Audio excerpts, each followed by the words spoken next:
आज की चर्चा का मुख्य विषय है जो स्पेशल पोर्शन है, यानी गरीबी और बेरोजगारी से संबंधित जो आने वाले पीढ़ी के प्रश्न। तो पहला प्रश्न है कि स्वतंत्र भारत में राष्ट्रीय आय का सबसे पहला सरकारी अनुमान किस मंत्रालय द्वारा जारी किया गया? तो पहला इसका ऑप्शन है वाणिज्य मंत्रालय, दूसरा गृह मंत्रालय, तीसरा प्रधानमंत्री कार्यालय एवं चौथा सूचना एवं प्रसारण मंत्रालय। तो इसका जो सही उत्तर है वो पहला है, यानी वाणिज्य मंत्रालय। तो 1948-49 में जो है यह गणना की गई और 1949 में जो पीसी महालनोबिस थे इन्होंने इसका आकलन किया। और जो वर्तमान में जो आधार वर्ष है 2011-12 है राष्ट्रीय आय को मापने का, इसे जो है 2015 में भी परिवर्तित किया गया था।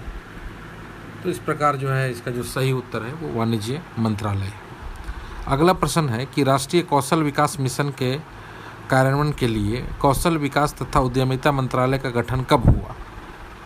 तो पहला ऑप्शन है 2013, दूसरा 2014, तीसरा 2015 और चौथा 2016। तो जो इसका सही उत्तर है वो है दूसरा, यानी 2014 में। तो 2014 में राष्ट्रीय कौशल विकास मिशन के कार्यान्वयन के लिए ही कौशल विकास तथा उद्यमिता मंत्रालय का गठन किया गया। और वर्तमान में जो इसके केंद्रीय मंत्री है वो महेंद्र नाथ पांडे हैं, डॉक्टर महेंद्र नाथ पांडे, और इससे जो जुड़े हुए राज्य मंत्री राजकुमार सिंह हैं। तो इसका जो सही उत्तर है वो 2014 है। और यह बहुत ही कौशल विकास से संबंधित जो बहुत सारी सरकारी कार्यक्रम चलाए जा रहे हैं, बहुत सारे NGO काम कर रहे हैं। और भारत में जो एक बहुत बड़ा स्टार्टअप और स्वरोजगार और जो है, चाहे वो मैक्रो इकोनॉमिक स्टेबलाइजेशन हो या माइक्रो इकोनॉमिक स्टेबलाइजेशन हो, उसको ठीक करने के लिए जो है यह मंत्रालय कार्य कर रहा है। तो 2014 में इस मंत्रालय का गठन हुआ था। अगला प्रश्न है कि निम्नलिखित में से कौन सा मिलान गरीबी मापन के संदर्भ में एवं गठन वर्ष के संदर्भ में गलत है? तो पहला जो है, जो पहला मिलान है वो आलक समिति, उसका जो मिलान है वो है 1977। दूसरा लकड़वाला समिति, उसका मिलान है 1989। तीसरा है सुरेश तेंदुलकर समिति, जिसका मिलान है 2005। और चौथा रंगराजन समिति, जिसका मिलान है 2015। तो ये गरीबी मापन संबंधी जो है वो समिति है और दूसरी तरफ गठन का वर्ष है। तो जो इसमें जो सही उत्तर है, जो कि मिलान गलत है, वो रंगराजन समिति है, क्योंकि वो 2012 में बना था, 2015 में नहीं। और 2014 में इसने रिपोर्ट भी दिया था, जैसा कि 972 रुपये ग्रामीण व्यय और 1407 रुपये शहरी व्यय को गरीबी का पैमाना माना था।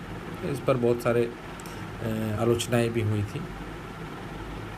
तो जो रंगराजन समिति का जो ऑप्शन है 2015 गलत है, क्योंकि इसका सही जो मिलान है वो 2012 से है। अगला प्रश्न है कि निम्नलिखित में से कौन सा निर्धनता के लिए उत्तरदायी नहीं है? तो पहला है अपर्याप्त समृद्धि, दूसरा जनसंख्या की उच्च वृद्धि दर, तीसरा बेरोजगारी और चौथा बढ़ता निवेश।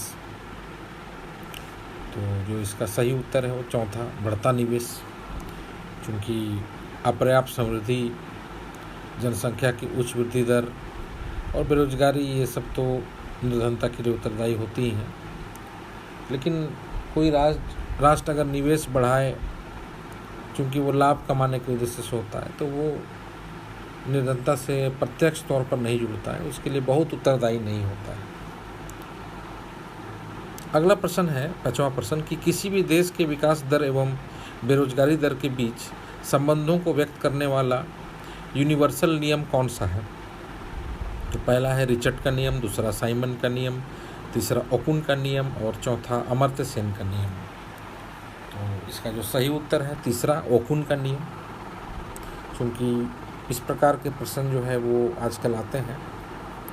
इकोनॉमिक्स में थोड़ा सा सिद्धांत को भी समझने की आवश्यकता है। बहुत से जो यूनिवर्सल मूलभूत सिद्धांत होते हैं, जिस पर नोबेल प्राइज़ भी दिया जाता है और उसकी वैश्विक स्तर पर कुछ मान्यताएं होती हैं, और वो ट्रेंड्स को समझने के लिए सहायक होती हैं। तो ऑर्थर ओकुन जो है वो ये सिद्धांत के तहत ये बात करते हैं कि अगर 3% GDP बढ़ेगी तो 1% बेरोजगारी दर घटेगी, और यदि 1% बेरोजगारी दर बढ़ेगी तो 3% GDP कम होगी।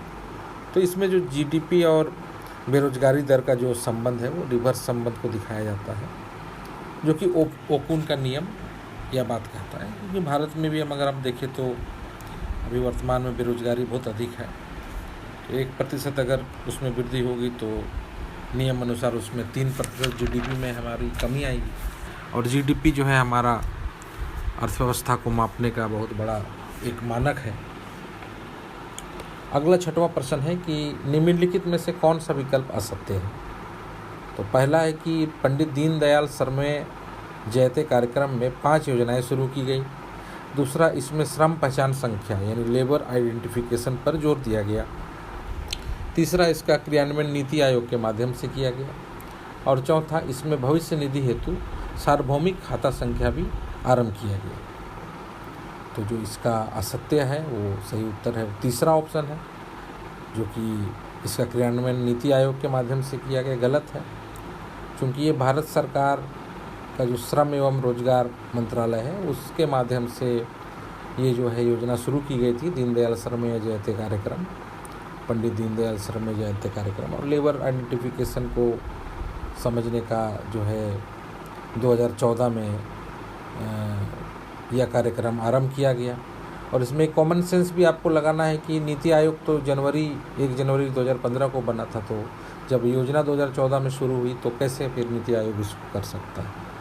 तो इस प्रकार के प्रश्न से बहुत से छुपे हुए शैडो प्रश्न को पूछने का एक दृष्टिकोण डेवलप होता है, जो कि ऐसा अभी ट्रेंड्स चला हुआ है।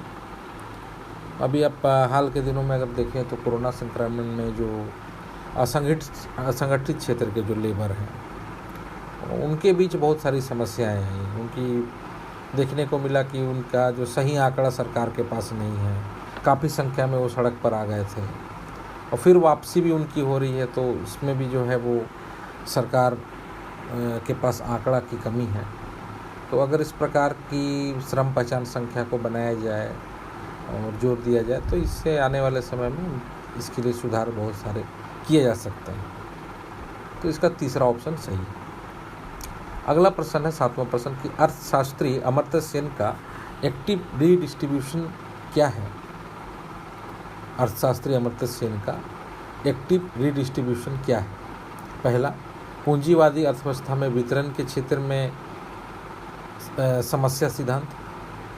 दूसरा, पूंजीवादी अर्थव्यवस्था में उत्पादन के क्षेत्र में समस्या सिद्धांत। तीसरा, समाजवादी अर्थव्यवस्था में गरीबी मापन का सिद्धांत। और चौथा, मिश्रित अर्थव्यवस्था में गरीबी मापन का सिद्धांत। तो इसका जो सही उत्तर है वो पहला है कि पूंजीवादी अर्थव्यवस्था में जो वितरण के क्षेत्र में समस्या सिद्धांत है। तो इनका मानना है कि उत्पादन तो ठीक है, जो सामान्य तौर पर अगर इनके सिद्धांत को हम लें एक्टिव रिडिस्ट्रीब्यूशन पर, क्योंकि ये बहुत बड़े अर्थशास्त्री हैं, इन्हें जो है 1998 में नोबेल प्राइज़ भी मिला था। और द्वितीय पंचवर्षीय योजना में जो राज और सेन मॉडल था उसके जो है ये प्रणेता भी थे, जिसमें अमर्त्य सेन इनका नाम है, तो सेन के नाम से ये मॉडल था। और इसमें पीसी महालनोबिस की कमियां को भी जो है इन्होंने इंगित किया था। और बेरोजगारी उन्मूलन पर काफ़ी जोर दिया था, चूँकि अकाल गरीबी का वो दौर था। तो इन्होंने एक सिद्धांत दिया था कि एक्टिव रीडिस्ट्रीब्यूशन सिद्धांत, और ये 1998 में इन्होंने कल्याण अर्थशास्त्र के माध्यम से भी इसको और अधिक बताने का प्रयास किया कि अगर उत्पादन पर हम जोर दें लेकिन वितरण जो है वो सही तरीके से ना हो, डिस्ट्रीब्यूशन ना हो, सही हाथों में अगर वो बात जो मूल्य मिलना चाहिए या जो फ़ायदा हो नहीं मिले, तो जो है इस प्रकार के कार्यक्रम का कोई अर्थ नहीं रह जाता है। अगर गरीबी की आपको पहचान करनी है तो उसके कई पैमानों पर उसको समझना पड़ेगा। अब इनके बाद जो है इनके मॉडल के बाद बहुत से ऐसे कार्यक्रम चलाए गए जिसमें कि अंत्योदय से रिलेटेड हो, APL से रिलेटेड हो, BPL से रिलेटेड हो, तो उसको गरीबी को भी कई मानकों में जो है बांटा गया। इनका मानना था कि अगर समस्या बहुत बड़ी है तो उसको छोटे छोटे टुकड़ों में ले लें। और इनके अर्थशास्त्र में दर्शन शास्त्र का भी अप्रोच दिखता है, और उस छोटे छोटे टुकड़े को हम ज्यामितीय और गणितीय विधि से समझने का प्रयास करें। तो कल्याण अर्थशास्त्र वस्तुतः वही है जिसमें कि वो गरीबी निवारण, अकाल निवारण के बारे में बताते हैं, और इसके भीतर जो है वो एक्टिव डिस्ट्रीब्यूशन सिस्टम है, सिद्धांत है, जो कि वितरण के क्षेत्र की समस्या के बारे में ये बात करते हैं। तो इसका जो पहला ऑप्शन है वो सही है। तो इस प्रकार के जो बड़े अर्थशास्त्री होते हैं जिन्हें नोबेल प्राइज़ मिलता है और जिनकी संकल्पना पर बड़े बड़े कार्यक्रम चलाए जाते हैं, राष्ट्र द्वारा जो है उनकी सोच पर काम किया जाता है, तो उसको थोड़ा सा अध्ययन करने का प्रयास करें, समझने का प्रयास करें। अगला प्रश्न है 8वां प्रश्न कि एक सरकारी रिपोर्ट के अनुसार मई 2020 कोरोना संक्रमण में भारत की बेरोजगारी दर कितनी हो गई? तो पहला है 24%, दूसरा 28%, तीसरा 33%, चौथा 42%। तो इसका जो सही उत्तर है वो 24% है। तो इसके लिए जो है हमने भारत सरकार ने आत्मनिर्भर भारत अभियान भी चलाया, और काफ़ी सारे इसमें बहुत सारी डाटाएं आई हैं, लेकिन 24 जो है वो सरकारी रिपोर्ट में भी कहा गया है, इस बात को माना भी गया है। नीति आयोग ने जो है इस पर गौर भी किया है, और आत्मनिर्भर भारत अभियान यानी बहुत सी जो महत्वाकांक्षी योजनाएं हैं वो नीति आयोग अपने हाथों में लिए हुए है। अगला प्रश्न है कि ILO 2020 की इंडिया रिपोर्ट के अनुसार भारत में अधिकतर लोगों के लिए जीविकोपार्जन का जरिया क्या है? तो पहला पूंजी बाजार, दूसरा मुद्रा बाजार, तीसरा श्रम बाजार, चौथा संगठित बाजार। तो इसका जो सही उत्तर है वो श्रम बाजार है, क्योंकि जो ILO की इस प्रकार की जो वैश्विक सामाजिक रिपोर्ट है वो बहुत महत्वपूर्ण है। 2020 में इसे जारी किया जनवरी महीना में, और इसमें ये बात सामने आई कि जो श्रम बाजार होता है वो बहुत बड़ा बाजार होता है, जहाँ संगठित हो या बहुत बड़ी संख्या में असंगठित क्षेत्र के मजदूर काम करते हैं। और अभी भी हमें देखने को मिलता है कि बहुत से ऐसे असंगठित क्षेत्र के मजदूर बड़े बड़े सिटीज़ में जाते हैं और वहाँ निर्माण कार्य में हो चाहे फैक्ट्री कार्य में हो वो लगे हुए हैं। तो इसका जो सही उत्तर है वो श्रम बाजार है, तीसरा ऑप्शन। अगला प्रश्न है 10वां प्रश्न कि 2019 में ग्लोबल हंगर इंडेक्स में कुल 117 देशों में भारत को कौन सा स्थान प्राप्त हुआ? तो पहला 100, दूसरा 101, तीसरा 102 और चौथा 103। इसका जो सही उत्तर है वो 102। तो ये स्थिति अच्छी नहीं है। यहाँ हमने देखा कि 117 में 102 अगर हम तो काफ़ी पीछे हैं, और सबसे बड़ी इसमें चुनौती की बात यह है कि पाकिस्तान, बांग्लादेश, नेपाल, श्रीलंका से हम पीछे हैं। तो इसके भीतर अगर हम जाएँ तो देखेंगे कि हम 2014 में 55वें स्थान पर थे, और 14 के बाद लगातार जो है ये गिरावट आई है, क्योंकि भारत में कुपोषण से संबंधित, फिर बच्चों से संबंधित समस्या, भूख से संबंधित समस्या हो, फिर जननी सुरक्षा से संबंधित समस्या वो काफ़ी बड़ी है। तो 2006 में जो है इस प्रकार ये ग्लोबल हंगर इंडेक्स जो है जर्मन के वेल्ट हंगर प्लांट जो है उनके द्वारा शुरू हुआ, और इसका जो है एक मानक है, और ये सूचकांक के माध्यम से ये रेटिंग तय करती है। तो इसका जो सही उत्तर है 2019 का ग्लोबल हंगर इंडिया का तो 102 है।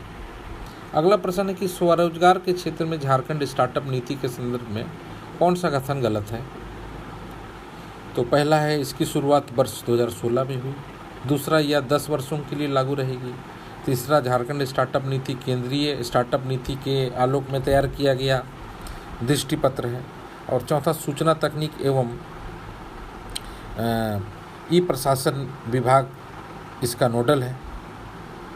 तो इसमें जो गलत ऑप्शन है वो दूसरा है कि यह 10 वर्षों के लिए लागू रहे, क्योंकि जो ये लक्ष्य है इसका 5 वर्षों के लिए, यानी 2016 से 2021 तक का डॉक्यूमेंट है, दृष्टिपत्र है। तो इस प्रकार जो है इसका जो दूसरा ऑप्शन है वो गलत है। अगला प्रश्न है कि झारखंड किफायती आवासीय नीति 2016 के अनुसार कितने रुपये प्रति वर्ग फीट की दर से आवास मुहैया कराया जाएगा? तो पहला है 1100 रुपये प्रति वर्ग फीट, दूसरा 1200 रुपया प्रति वर्ग फीट, तीसरा 1500 रुपये प्रति वर्ग फीट और चौथा 2000 रुपया प्रति वर्ग फीट। तो जो इसका सही उत्तर है वो 1200 रुपया प्रति वर्ग फीट है। तो एक प्रकार से सरकार ने इसका एक पैमाना बनाया हुआ है। तो इसका जो सही उत्तर है वो जो ऑप्शन इसका दूसरा ऑप्शन है 1200 रुपया प्रति स्क्वायर फीट है। अगला 13वां प्रश्न है कि world employment of social outlook report का प्रकाशन कौन करता है? तो पहला है UNHRC, दूसरा ILO, तीसरा वर्ल्ड बैंक, चौथा IMF। तो जैसा मैंने पहले बताया कि जो इसका दूसरा option ILO world employment of social outlook report जारी करता है। और इसी रिपोर्ट में जैसे मैंने बताया कि जो सबसे बड़ा जो जीविकोपार्जन का जरिया है भारत में अभी वो श्रम बाजार को माना गया है। रिपोर्ट में बहुत सारी बातें हैं, उसको भी पढ़ने का प्रयास करना चाहिए, वो आपके मुख्य परीक्षा के लिए भी महत्वपूर्ण हो सकते हैं। तो इस प्रकार से जो इसका सही उत्तर है वो ILO है। और ILO से बहुत प्रश्न आते हैं। इसका जो गठन है 1919 में हुआ, 1946 में यूनाइटेड नेशन का ये अंग बना, जिनेवा इसका हेडक्वार्टर है, 1969 में इसे नोबेल प्राइज़ मिला। और जनवरी 2020 में इन्होंने जो अपनी रिपोर्ट दी, जैसे मैंने बताया कि वो रिपोर्ट को बहुत सारी बातें हैं जो कि मुख्य परीक्षा के लिए, और आपको आंसर राइटिंग में जो है वो उसके जो वाक्य हैं या उसके भावार्थ है वो मदद कर सकते हैं। अगला प्रश्न है कि इनमें से कौन सा कथन गलत है? पहला, प्रधानमंत्री रोजगार सृजन योजना में प्रधानमंत्री रोजगार योजना एवं ग्रामीण रोजगार सृजन कार्यक्रम योजना शामिल है। दूसरा, यह एक क्रेडिट लिंक सब्सिडी कार्यक्रम है जिसका उद्देश्य सिर्फ ग्रामीण क्षेत्रों में सूक्ष्म उद्योगों की स्थापना करना है। तीसरा, इस योजना में स्वरोजगार के अवसर पैदा होते हैं। चौथा, इस योजना में उच्च ऋण प्रवाह हेतु वित्तीय संस्थानों की भी भागीदारी सुनिश्चित की गई है।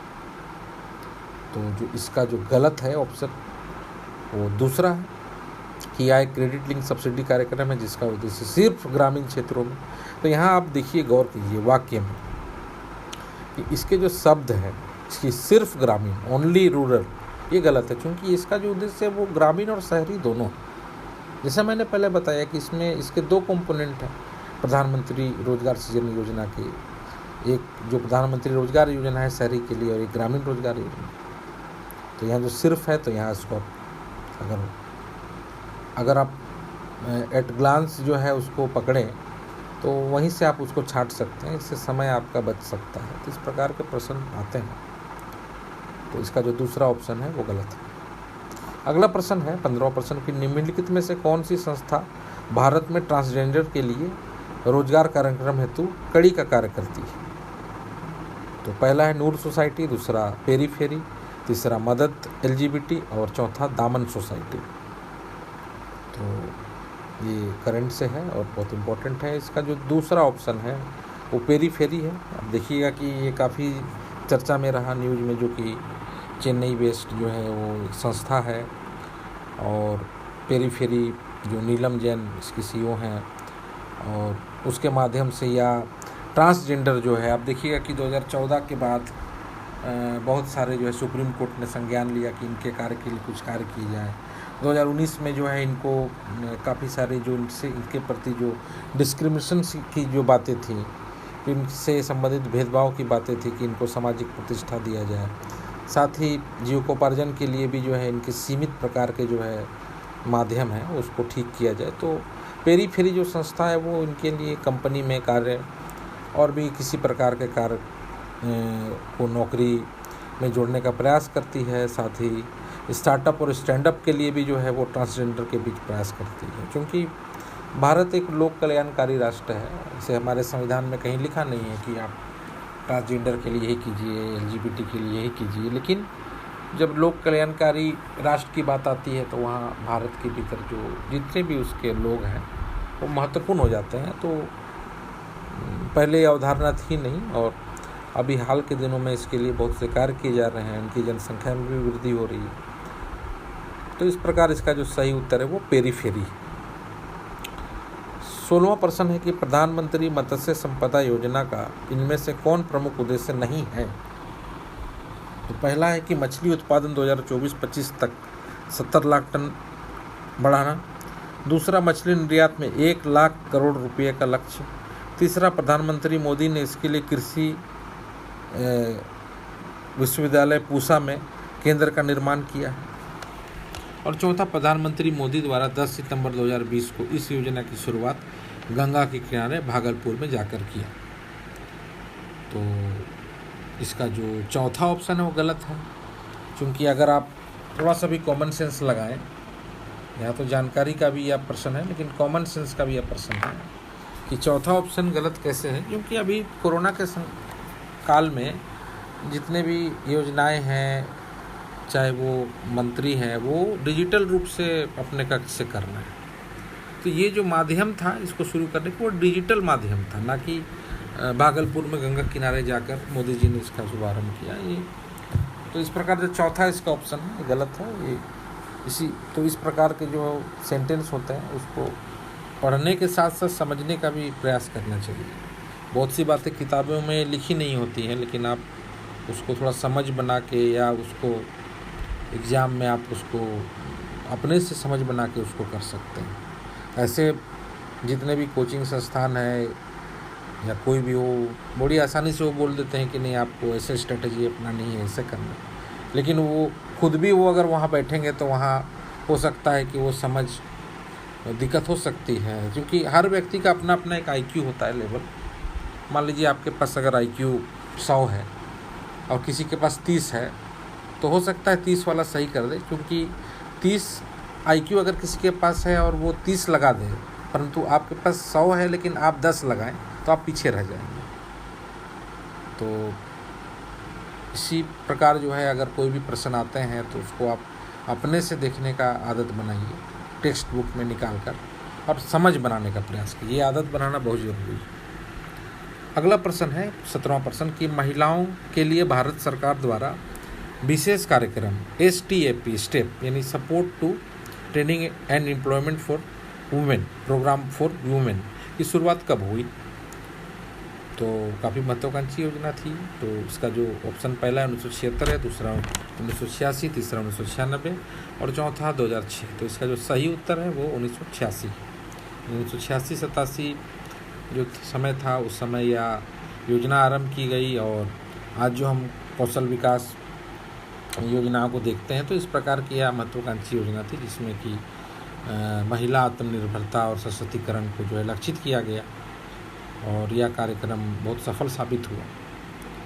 तो इसका जो सही उत्तर है इसका दूसरा ऑप्शन है 1986। अगला प्रश्न है कि नेशनल स्किल डेवलपमेंट कॉरपोरेशन की स्थापना कब हुई? पहला ऑप्शन है इसका 2008, दूसरा 2012, तीसरा 2015, चौथा 2016। इसका जो सही उत्तर है पहला है 2008 में जो तत्कालीन 1956 कंपनी एक्ट जो कि 2012 हो गया 13, तो उसके तहत जो है इसकी स्थापना हुई। और जो इसका मंत्रालय है वित्त मंत्रालय के माध्यम से ये कार्य करता है, और पब्लिक प्राइवेट पार्टनरशिप यानी PPP मोड पर ये कार्य करता है। तो इसकी प्रासंगिकता बहुत अधिक है।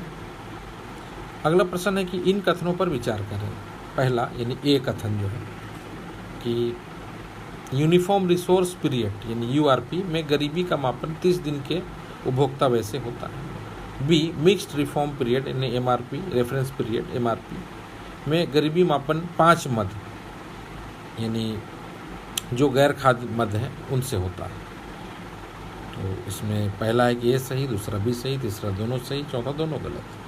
तो इसका जो तीसरा ऑप्शन है दोनों सही, क्योंककि ये गरीबी मापन का जो है विधि है। अभी जो नया अप्रोच है कि मॉडिफाइड मिक्स्ड जो रेफरेंस पीरियड है उसमें 365 दिन का हम कार्य लेते हैं, जो कि जिससे उसमें जो नॉर्मल URP हो चाहे MRP हो उसमें 30 दिन का लिया जाता था, लेकिन मिक्स्ड में हम 365 दिन का जो गैर खाद्यान्न मद है, जो 5 मद है, जिसमें कि कपड़ा है, उसके बाद फुटवेयर है, शिक्षा है, फिर हेल्थ है, और फिर ड्यूरेबल जो गुड्स हैं, इनसे हम इनके खर्च से हम इसका आकलन करते हैं।